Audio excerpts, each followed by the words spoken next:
Everything I'm about to tell you happened only 2 weeks ago, so all of it is still uncomfortably fresh in my mind. I haven't really slept properly since, and there are moments during the day when I catch myself thinking about what I found and immediately feel sick to my stomach. I called the police, of course. An investigation is apparently ongoing, although I don't know if it's going to lead anywhere.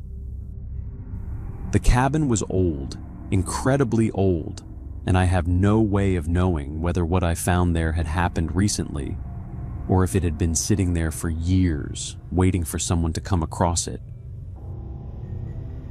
Either way, I don't think I'll ever be able to look at these mountains the same way again. For some context, I organize hiking trips through the Great Smoky Mountains and other parts of Appalachia. Most of my clients are people who love the outdoors, but don't feel comfortable exploring remote mountain areas on their own. Over the years, I've also built a decent following online because I have a strange fascination with the stories that come out of these mountains. Some of them are supernatural legends. Others are true crime cases, disappearances, local folklore, abandoned communities, and strange encounters that people swear happened to them. Whether I believe all of it isn't really the point. I just enjoy the stories and the history behind them. A lot of my marketing actually revolves around that sense of unease that Appalachia seems to naturally create. I take people to old settlements, forgotten cemeteries, and places where tragedies happened decades ago. I tell stories around campfires and while we're hiking through the woods.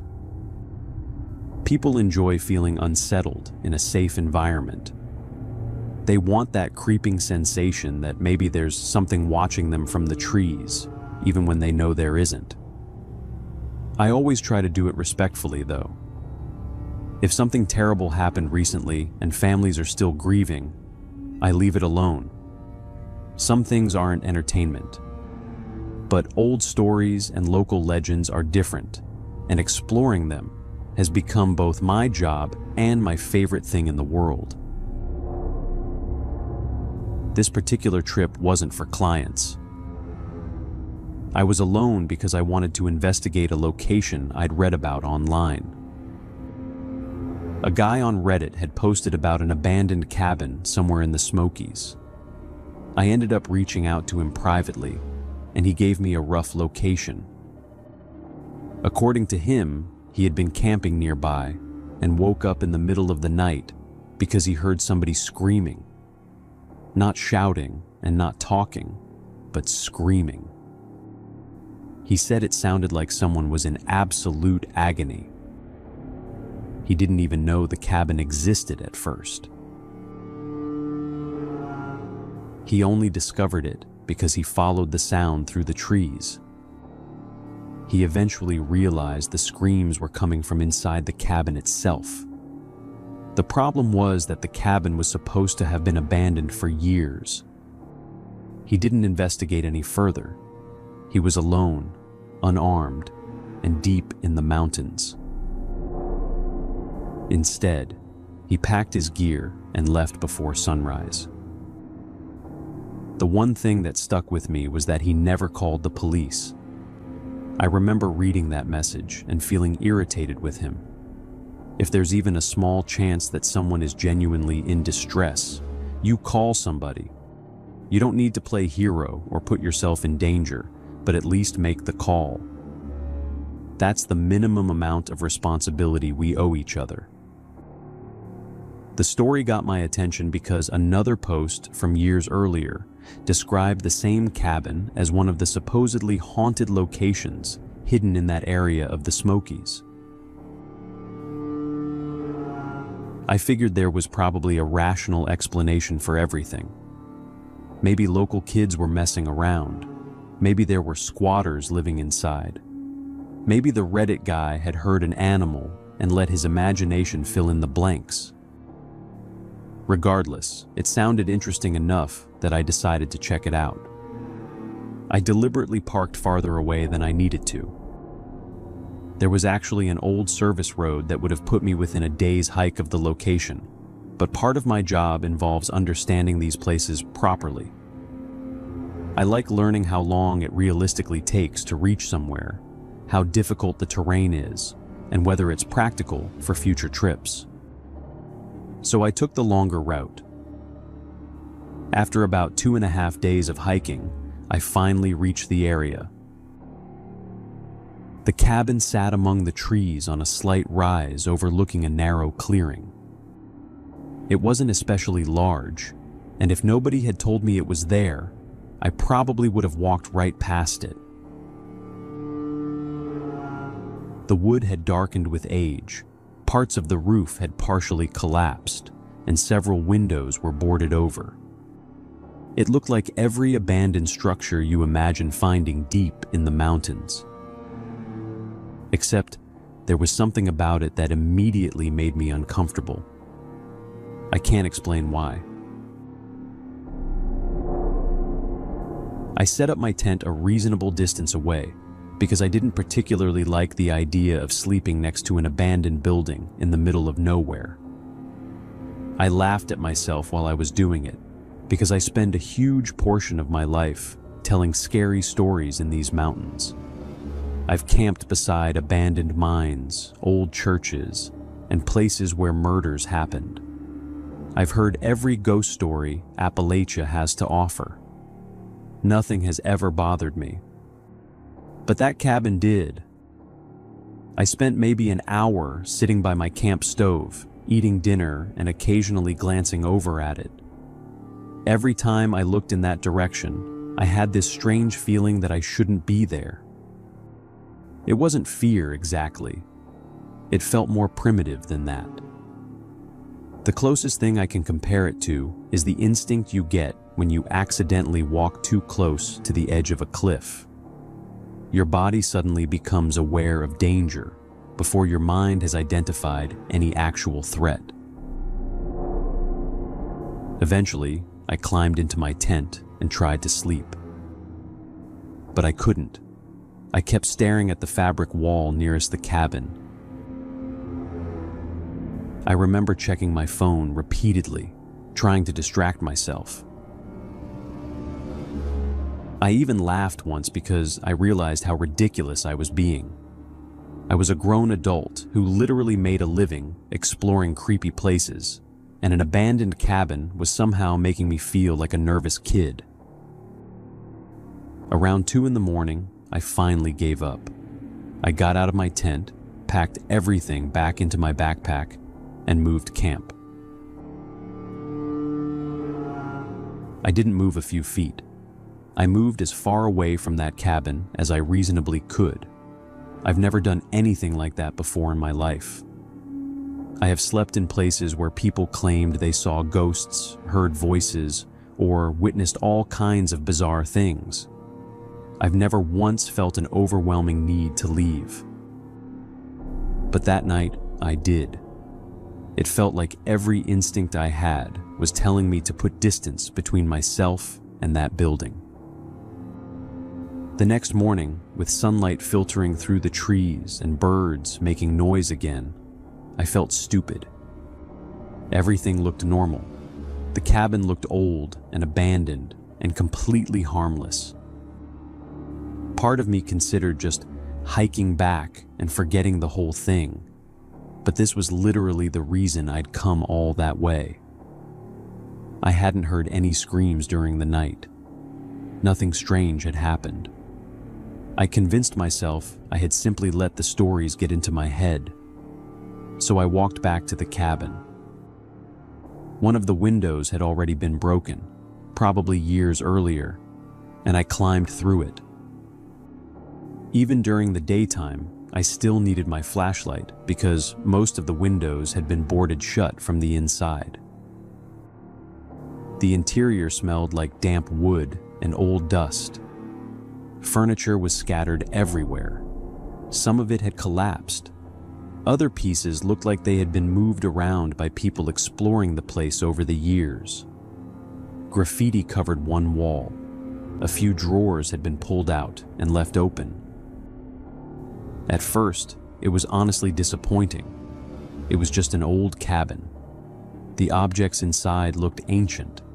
Some of them were probably close to a century old. There was nothing unusual about any of it. Then I noticed the Bible. It was sitting in the middle of a table, and it was open. Everything else in the room was covered in a layer of dust. The table was dusty. The chairs were dusty. The floor was dusty. But the Bible wasn't. Not a single speck. It looked like somebody had placed it there recently.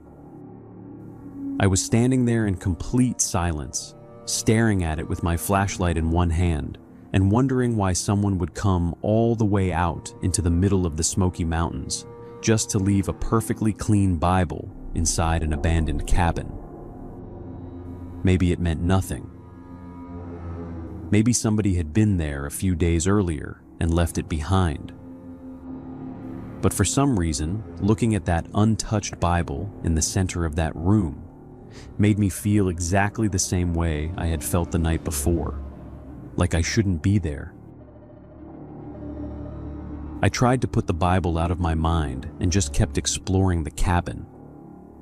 At that point, I was almost ready to leave. I'd been inside for a while, and apart from that one detail, there was nothing particularly unusual about the place. It was exactly what you'd expect from an abandoned structure deep in the Smokies. Old furniture, broken dishes, a few items that had clearly been left behind decades ago. I was actually feeling a little disappointed because I had come all that way expecting to at least understand why people were so disturbed by this place. Then I noticed something near the back of the cabin. There was an old wardrobe pushed against the wall. It looked like it was one good push away from collapsing. The wood had warped with age, and parts of it were dark and soft from moisture. What caught my attention wasn't the wardrobe itself, though. It was the floor beneath it. When I pointed my flashlight down, I could clearly see marks in the wood. The cabinet had been dragged at some point. There were scrape marks leading toward it, and just like the Bible, there seemed to be less dust around that area.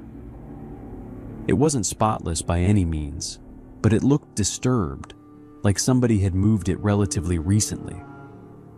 I don't know why, but the second I noticed that, my stomach tightened. I walked over to it and just stood there for a few seconds, staring at this rotten piece of furniture. Then I grabbed one side and pulled. The best way I can describe what happened next is that it felt like walking straight into an invisible wall. I know how ridiculous that sounds. I don't mean I physically hit something. I mean it felt like a shock ran through my entire body. Every hair on my arm stood up. My chest tightened. Behind the wardrobe was a door, and I had this overwhelming instinct telling me not to open it. Not nervousness, not curiosity. It was something much more primitive than that. It was the same feeling I'd had the night before when I suddenly felt the need to move my tent farther away from the cabin. Every part of me was screaming that whatever was behind that door wasn't something I wanted to see. The problem was that I had come all the way out there specifically to investigate this place. So I opened it. I didn't even have to force it. The door wasn't locked. And nothing could have prepared me for what was on the other side. The smell hit me first. It was one of the worst things I've ever smelled in my life. Thick, pungent, almost sweet in the way rotting things sometimes are. I actually recoiled and put my hand over my mouth. The room itself was small, almost like a storage space that had been closed off from the rest of the cabin. In one corner was a mattress. Calling it a bed almost feels wrong. It was filthy beyond description. The fabric was stained and darkened, and the blanket on top looked like it had been there for years. Beside it sat a plastic basin containing some kind of dark liquid and other things I couldn't identify because it was covered in flies. I remember immediately thinking that somebody had been using it as a toilet. Then I looked at the walls. Every single wall in that room was covered in scratches, thousands of them. Some were long and deep, others looked shallow and frantic. They weren't random marks in the wood. They looked like somebody had repeatedly clawed at the walls with their fingernails. In several places, the scratches were darkened by something that had dried into the grain. Even now, I don't want to say with certainty what it was, but standing there wasn't really another explanation that made sense to me. I remember feeling completely numb. I wasn't scared, and I wasn't even thinking clearly. I just stood there looking around that room, and this overwhelming sadness hit me all at once. I don't know who had been in there. I don't know for how long. I don't know if they survived whatever happened to them. But every single thing about that room suggested suffering on a level I don't even know how to put into words. I almost felt like I was grieving somebody I had never met. The whole place had this unbearable sense of despair to it, like somebody had spent a very long time in that room wanting to get out. I don't know how long I stood there, maybe 30 seconds, maybe several minutes. It felt longer. Eventually, my brain seemed to start working again. I backed out of the room, closed the door, pushed myself away from the cabin. Then I took out my satellite phone and called for help. A couple of park rangers reached me first. I explained everything and brought them back to the cabin. On the way there, one of them mentioned that they had received reports about the place before. Apparently, people had occasionally claimed to hear noises coming from the cabin. Some had reported voices. Others had described screams. He said they had investigated several times and never found anything. I didn't say anything. I simply opened the hidden door and stepped aside. The expressions on their faces changed immediately. I knew right then they had never found that room. Both of them went completely pale. One of them actually stopped in the doorway and just stared inside without speaking. The other took a step forward, looked around for maybe 3 seconds, then turned around and walked back outside. I think seeing their reaction affected me almost as much as seeing the room itself. Up until then, a part of me was still trying to convince myself there was some explanation I wasn't seeing. Watching two people whose job involves searching remote wilderness areas react like that made me realize I wasn't overreacting. They immediately called the police and explained that there was what appeared to be a concealed room inside the cabin and that it could potentially be a crime scene. They were particularly disturbed by the marks on the walls because some of them looked much newer than everything else inside that cabin. As far as I know, the entire area is currently closed off. The trail leading to the cabin has been blocked, and investigators have been in and out of the site since then. I still don't know anything else.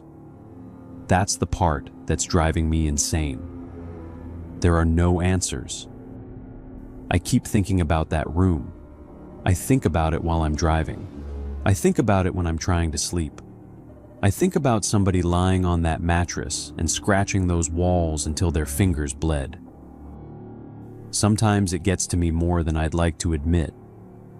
The only people I've really talked to about it are my family and a few friends who occasionally come on these trips with me.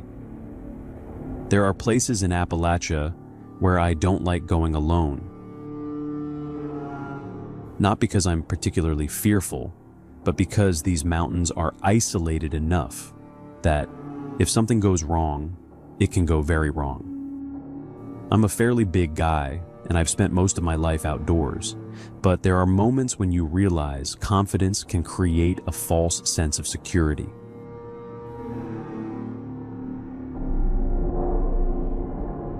All of them were horrified when I described what I had found, and honestly, I think that's what has stayed with me more than anything else. The realization that there are probably countless places like that scattered throughout these mountains.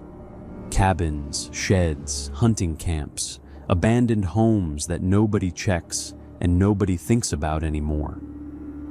It makes me wonder how many others like this exist. It makes me wonder how many terrible things happen in places so isolated that the rest of the world never even realizes they happened. I think that's the part that keeps me awake. The fact that somebody could suffer like that, somewhere deep in these mountains, and for a very long time, nobody knew they were there.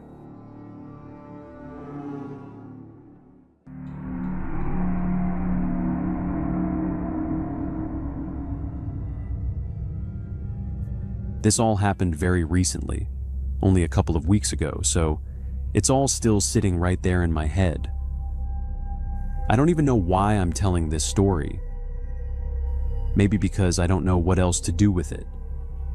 This isn't the kind of thing I've ever had to process before, and part of me is still worried that whatever happened out there could still be happening to someone else. For some context, I live in California now, in a busy part of the city where there's always traffic outside, and you can hear people at almost any hour of the day. I grew up in West Virginia, though, and some of my best memories are of hiking with my parents and grandparents through the mountains. Then I moved away, got caught up in work and adult life, and little by little, I lost that connection to nature. I still went back occasionally for a hike, but each year it happened less often than the year before. About 4 months ago, I moved in with my girlfriend, Katie. We'd been together for around a year and decided it made sense to get a place together. Things between us are great.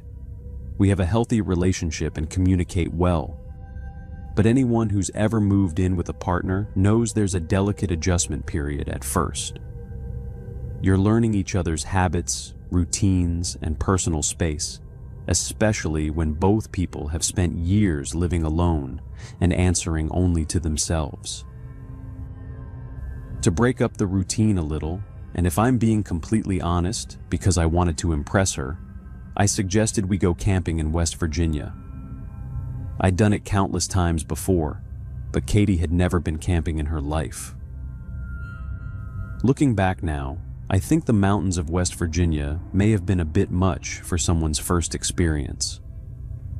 The plan was simple. We'd spend 4 days hiking and camping before heading back home. Because it was only supposed to be a short trip, we didn't tell her parents where we were going. Her father, especially, can be extremely overprotective, and both of her parents have a habit of checking in constantly to make sure everything is okay. We did tell my parents where we'd be, though, and we also let one of our friends know our general route and roughly when we expected to return. I think that's just common sense whenever you're heading into the mountains. Even if you're confident in your abilities, someone should always know where you are. The first day went perfectly. Katie loved it far more than I expected she would. She was nervous at first because she'd never experienced darkness like that before. The woods in West Virginia get unbelievably dark at night. There are places where you can't see your own hand in front of your face, and if you're not used to it, that kind of darkness can feel almost oppressive.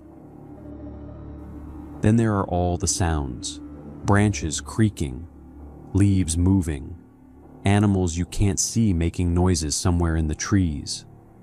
It's easy for someone unfamiliar with that environment to feel intimidated.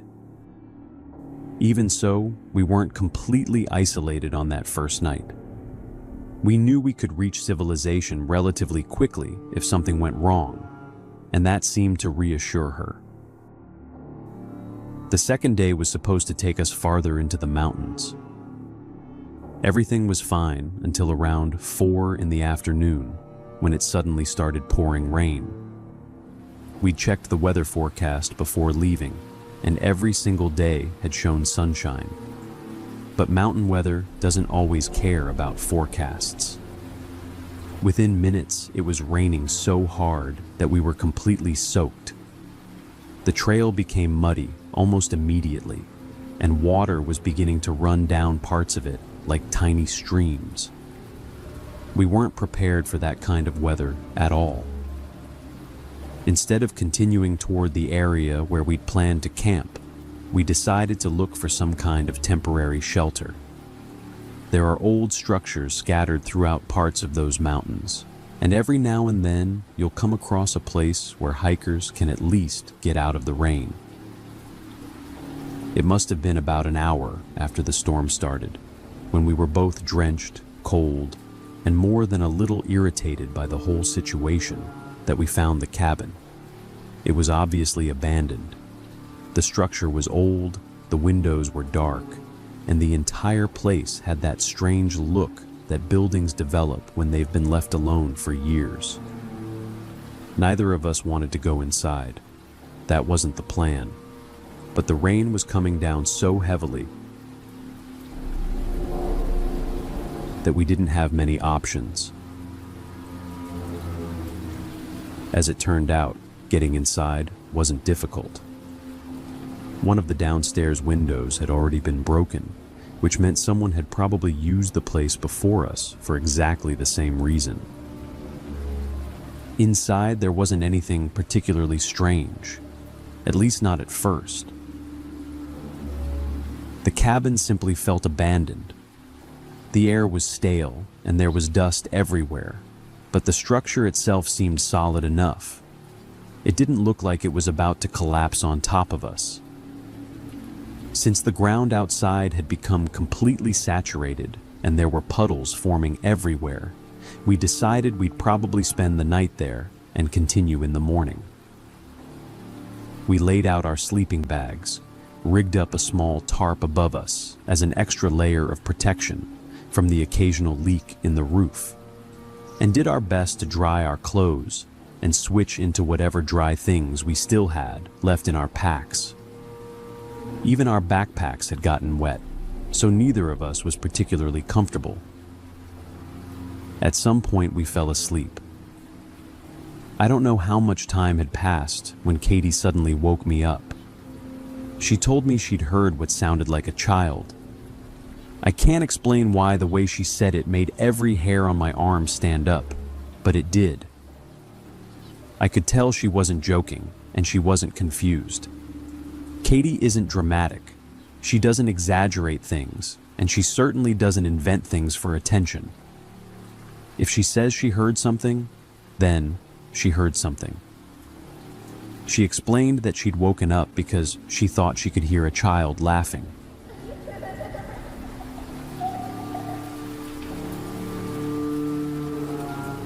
I remember immediately looking toward the broken window.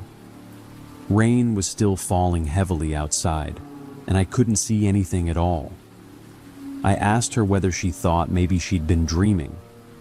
She admitted that maybe she had. She said it had felt incredibly real, but maybe she'd simply been half asleep.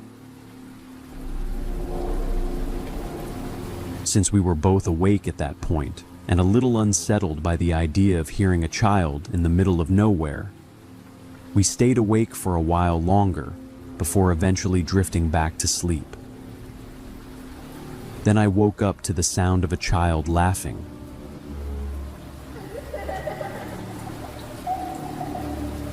I know I wasn't dreaming because I woke in the middle of the sound itself. It wasn't faint. It wasn't distant.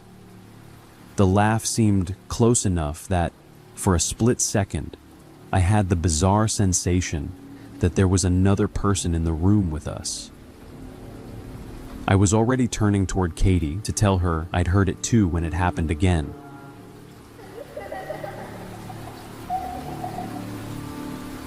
Both of us froze. Neither of us said anything. We simply listened. There was absolutely no possibility that a child should have been there with us, in that cabin, that far into the mountains, in the middle of a storm and long after dark. Neither of us knew exactly what we were hearing. All I know is that every instinct I had suddenly began screaming at me to leave. I felt it so strongly that I didn't even question it. We grabbed our essentials, left the tarp behind, didn't bother packing properly, and walked right out of that cabin into the pouring rain. That's probably the part that says the most about how unsettling it was. The conditions outside were terrible. It was still raining hard, it was dark, and we had no business hiking in the middle of the night. Yet, both of us would rather have been out there in the storm than remain inside that cabin for another minute. We spent the rest of the night walking with only a rough sense of direction. Neither of us really knew where we were going. I had a general idea of where we needed to head, and fortunately, it turned out to be the right direction. By sunrise, we were close to the area where we'd camped the previous night, and by around lunchtime, we'd made it back to the car and left. We've talked about it a lot since then. Neither of us knows what we heard.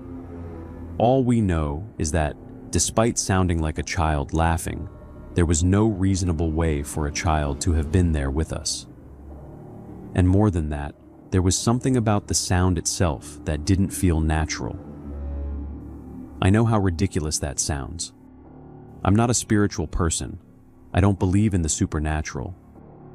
Katie doesn't either. At most, she believes in astrology, and that's about where it ends.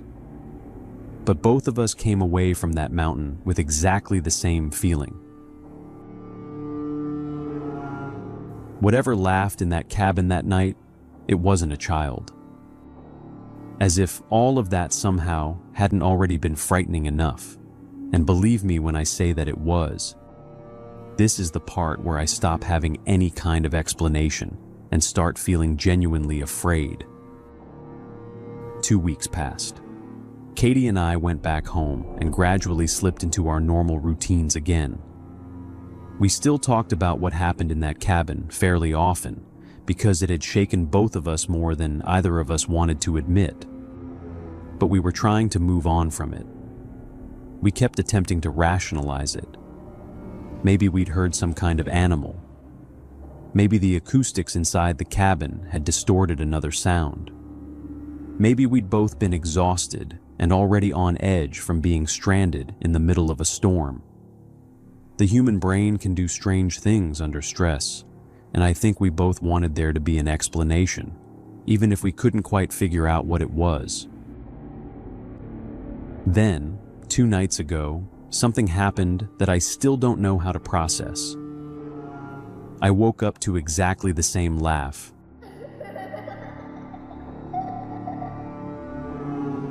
And I know it wasn't a dream. I wasn't fully asleep. I had stayed up late reading in bed because I'd been enjoying a book and wanted to finish a few more chapters. Katie had fallen asleep around 3 hours earlier, and I remember eventually putting the book down and drifting into that strange state where you're not completely awake, but not truly asleep either. I couldn't have been out for more than 10 or 20 minutes. Then I heard it.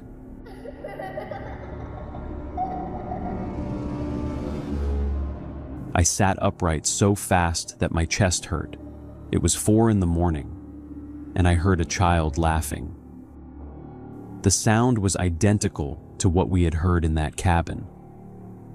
I know how ridiculous that sentence sounds, but I would swear under oath that it was the same laugh, the same pitch, the same strange rhythm to it. It wasn't loud, but it wasn't distant either. It sounded as though it had come from somewhere downstairs, from inside our house. I sat there without moving. Every muscle in my body had gone rigid. I remember staring into the darkness of our bedroom and feeling my pulse pounding in my neck. Beside me, Katie was still asleep. She hadn't moved. I considered waking her up immediately, but I couldn't bring myself to do it. I didn't want to tell her that I thought I'd just heard the same thing that had driven us out of an abandoned cabin in the middle of the night. I didn't want to watch her become frightened all over again, especially if there was still some explanation I hadn't considered. The laugh didn't happen a second time. The house stayed completely silent. I don't know how long I sat there. It might have been 10 minutes. It might have been an hour. I never looked at the clock again. I just listened and waited for it to happen one more time. It never did. Eventually, I got up and checked the entire house. Every room, every closet, every door and window, but there was nothing there. I went back upstairs and lay in bed until morning without sleeping for another second. The reason I'm telling this story is because I don't know what I'm supposed to do now. I don't believe in ghosts. I've never followed paranormal stories. I don't know anyone who's experienced anything like this. And I've never been interested in this kind of thing beyond listening to the occasional creepy story online. But I know what I heard in that cabin, and I know what I heard in my house. I'm afraid mostly because I have no framework for any of this. I don't know whether the two things are connected. I don't know whether stress and lack of sleep are affecting me more than I realize. I don't know whether I'm overthinking something that has a perfectly ordinary explanation. I just know that when I heard that laugh downstairs at 4 a.m, my first thought wasn't that there was a child in the house. My first thought was that whatever was in that cabin might have followed us home.